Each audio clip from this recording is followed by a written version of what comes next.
Welcome to chapter 16, Deva Asura Sampad Vibhaga Yoga, which is the yoga of division between the divine and demonical traits.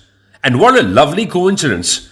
On the auspicious Hindu festival of Dussehra, which is celebrated across India and the world, to make people believe the importance of triumph of good over evil, however physically strong that evil may be, we are simply starting to understand chapter 16, which explains the same concepts in details by listing the various traits of a demonic and a godly person.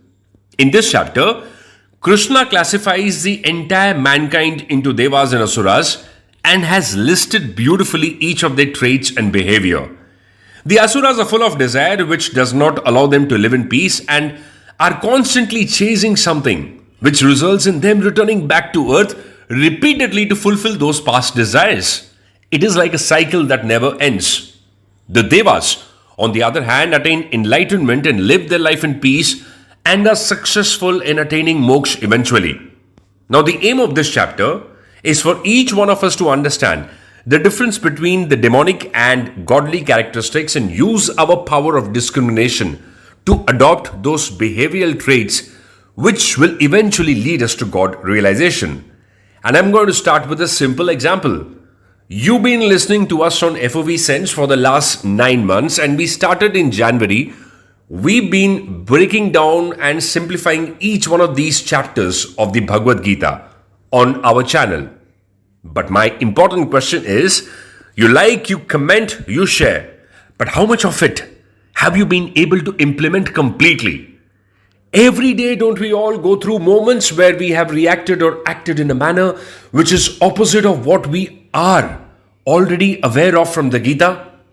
We find ourselves frustrated, extremely angry, extremely jealous, more than we like to contain such emotions within us. We all have expectations from ourselves, from people around us, from our organizations, from our customers, even though we understand very clearly that only our actions are in our hands and the results of those actions should not worry us. Yet, we continue to feel upset or jubilant with the results. There is no balance in our emotions. We are unable to let go of our attachments to people and to our material possessions and our desires. I want to tell you, don't feel bad. We are all part of the same family. And it's perfectly human to continue to have certain negative emotions and not be able to practice the teachings of Gita completely. The point is, you are not alone in this. See, understanding the lessons of the Gita is a lifelong process. We must keep reflecting on what we have learned and watch ourselves for our behavior, actions and thoughts and see how we can integrate the three and raise it towards the highest self, the Brahman. This attempt will add meaning to our life and make living worthwhile. Even a little percentage of the Gita teachings, if we are able to practice it, we are surely moving towards God. The goal of life of a person and the way of life of a person must be aligned as each influences the other. Conflicts arise within a person when these two are in opposite directions. Knowledge is simply information if not implemented in its true spirit. When knowledge is implemented in true spirit, it becomes life transforming, which is why our knowledge of the Gita should be gradually implemented by us in our lives to experience the change, the transformation. We may soon find ourselves transformed from a caterpillar to a beautiful butterfly.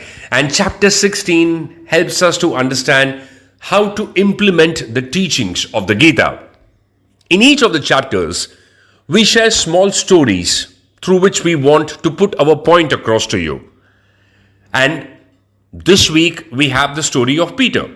Now, Peter was a novice fisherman who struggled with the paddles.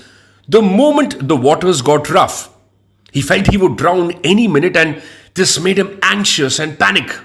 And he lost a lot of business because of this. So he decided to approach Confucius, who was a master boatman and who was known for his boating abilities, especially in rough waters. Sir, please accept me as your disciple. Can you teach me how to control a boat in rough waters like you? Who gave you this absurd thought that I can control the boat? If you want to be a good boatman, you must never worry about controlling the boat, said Confucius. Now Peter was taken back. He said, "What? If I don't worry about controlling the boat, then how do I handle the boat in rough waters? Won't I drown and die if the boat topples?" Confucius smiles and replies, "How can the boat or the sea make you drown? And how can they save you from drowning?" Now that is what people don't get. I am not the best boatman, I am the best swimmer. It is not about the boat. It is not about the sea. It is about controlling yourself. Let that sea be rough. Let the boat topple. Let your still mind not topple and drown in fear. The moment you stop fearing and worrying about the boat and the sea, the control is right back in your hands. Life, my friends, can never be controlled.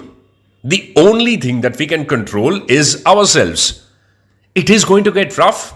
It will topple. And life was never meant to be still. But we can choose to be still because it is the key to self-realization. A calm and composed mind is all that we need to overcome that fear of drowning and toppling. We can't control that recession. We can't control the economy. We can't control the market. But we can control our market share, isn't it so? People have not stopped buying whatever you're selling. There are still millions of people who are buying this stuff, but they are not buying from you. So up your game. Make them buy from you. We can't control the cancer, but we can control our fears, our worries, our attitude, and our spirit. This fear of death, it actually makes you love your life quite a lot. Fearing death is a negative emotion that creates painful thoughts. Loving life is a positive emotion that creates joyful thoughts. The fear of illness means you love health. Think from the space of what you love and do more of it. Whenever you fear losing something, all you need to do is do more of what you love. We can't add days to our lives, but we can add a lot of life to our days. So don't waste your time and energy controlling other people's reactions or behaviors. Don't waste your time cribbing about how rough and tough your life is. Don't waste your time trying to control your boat or the sea. Control yourself, my friends. That's it. The sea will get rough. The boat will topple. Simply learn how to swim. The above story teaches us so many lessons in life, and the most important lesson being number one, to be fearless, which is the first trait Krishna is listing in chapter 16. Fear and faith are parallel lines. The faith in a person's heart is inversely proportional to fear experienced by him. In order to increase faith, one has to become fearless. Now, being fearless liberates a person and they practice detachment in the process. Most human beings fear loss in various areas like relationships or business or career, simply because of the attachment towards a person or material possessions. Simple detachment from those will lead to overcoming fear, which helps in getting you closer to the divine. The qualities listed by Sri Krishna in chapter 16 are purity of heart, which means the honesty of intentions and purity of motives, a person who is the epitome of integrity. Point number 3, steadfastness in knowledge and yoga, where the person is desirous of gathering knowledge.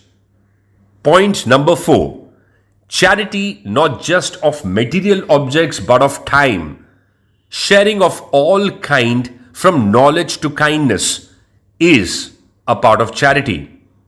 Point number 5, control of senses. Point number 6, sacrifice. Point number 7, the study of scriptures which will help us overcome ignorance. Point number 8, austerity. Point number 9, straightforwardness, meaning not being cunning and naive. Harmlessness or non-violence is point number 10. Now, point number 11, my favorite, truth. Point number 12, the absence of anger or rage. I know that's a little difficult, but we can all try, can't we? Point number 13, renunciation. Point number 14, peacefulness. Point number 15, the absence of fault finding and complaining nature. Point number 16, compassion, so important. Point number 17, freedom from covetousness. Point number 18, gentleness. Point number 19, modesty. Point number 20, the absence of fickleness or lacking determination. Point number 21, vigor. Point number 22, forgiveness. Point number 23, fortitude. Point number 24, cleanliness or purity. Point number 25, the absence of hate or bearing enmity towards none. And point number 26, the absence of vanity or pride. Excess of pride is not good. Self-respect and confidence are necessary, but it should not be in excess where one wants recognition from everyone everywhere. इसी लिहाज में मुझे एक line याद आता है, आप जब खाना बनाते हैं हम हमेशा फोकस करते हैं कि how good our plates are, how good our decoration is, but if we miss the most basic thing, salt की मात्रा कितनी होनी चाहिए, the food and the ambience will never make a difference if you don't get that mixture of salt right in your cooking. तो जिंदगी मात्राओं का खेल है, ना ज्यादा ना कम. Try to find that balance. On this auspicious occasion, let us simply resolve to make a sincere effort to develop in ourselves the divine qualities, our true wealth, and not the demonic qualities about which we will discuss in detail in our next episode. Thank you so much for listening to us. Feel free to like, comment, share with your loved ones about this channel. FOV Sense was created with just one motive. We are not important, but what the Gita teaches you, what the holy books tell you, that is important. And I hope these teachings find you. Go back and listen to all the points, take a deep breath, and make a mental note of how many points are lacking or missing in your life. That, my friends, should be your goal towards self-realization.